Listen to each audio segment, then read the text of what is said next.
ನೀವು ಸಮೀಕ್ಷೆಗೆ ಹೋದಾಗ ನೆಟ್ವರ್ಕ್ ಎರರ್ ತೋರಿಸುತ್ತೆ, ಲೋಡ್ ಆಗಲ್ಲ. ಅದಕ್ಕೆ ಕೆಲವು ಟಿಪ್ಸ್ ಹೇಳ್ತಾ ಇದ್ದೀನಿ ನಾನು. ಮೊದಲು ನಿಮ್ಮ ಮೊಬೈಲ್ನ ಒಮ್ಮೆ ರೀಬೂಟ್ ಕೊಡಿ. ಸಿಸ್ಟಮ್ ರೀಬೂಟ್ ಆಗುತ್ತೆ.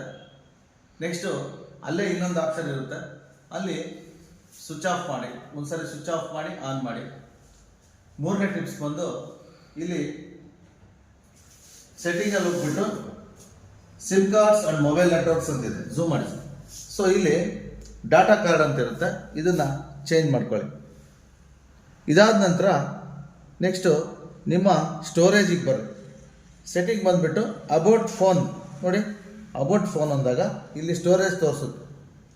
ಸೊ ಸ್ಟೋರೇಜು ಇದು 100%ಅಲ್ಲಿ, ಇದು ಫುಲ್ ಲೋಡ್ ಆಗಿದ್ದರೆ ನಿಮ್ಮ ಸಮೀಕ್ಷೆದಾರರ ಮಾಹಿತಿಯನ್ನು ಲೋಡ್ ಮಾಡ್ಕೊಳ್ಳಲಿಕ್ಕೆ ಸ್ಲೋ ಆಗುತ್ತೆ. ಸೊ ಏನಾಗುತ್ತೆ, ಲೇಟ್ ಆಗುತ್ತೆ. ಇದು ನಿಮ್ಮಲ್ಲಿ ಇರ್ತಕ್ಕಂಥ ಮೊಬೈಲಲ್ಲಿ ಇರ್ತಕ್ಕಂಥ ಸ್ಟೋರೇಜ್ನ ವೀಡಿಯೋಸು ಮತ್ತೊಂದು ಅದನ್ನು ಡಿಲೀಟ್ ಮಾಡಿಕೊಡ್ರಿ. ಇದಾದ ನಂತರ ನೀವು ಇನ್ನೊಂದು ಸಲ ಏನಪ್ಪ ಅಂತಂದರೆ, ನಿಮ್ಮದು 4G ಮೊಬೈಲ್ ಆಗಿದ್ದರೆ 5G ಕನ್ವರ್ಟ್ ಮಾಡ್ಕೊಳ್ರಿ. ಈ ಥರ ಮಾಡಿಕೊಂಡಾಗ ಸ್ವಲ್ಪ ಫಾಸ್ಟ್ ಆಗುತ್ತೆ. ನೆಟ್ವರ್ಕ್ ಏರಿಯಾಕ್ಕೆ ಬಂದುಬಿಟ್ಟು ಅಪ್ಲೋಡ್ ಮಾಡಿ. ಆದಷ್ಟು ಸಾಯಂಕಾಲ ಸ್ವಲ್ಪ ಫಾಸ್ಟಾಗಿ ವರ್ಕ್ ಆಗುತ್ತೆ, ನೈಟು ಇನ್ನೂ ಸ್ವಲ್ಪ ಫಾಸ್ಟಾಗಿ ವರ್ಕ್ ಆಗುತ್ತೆ.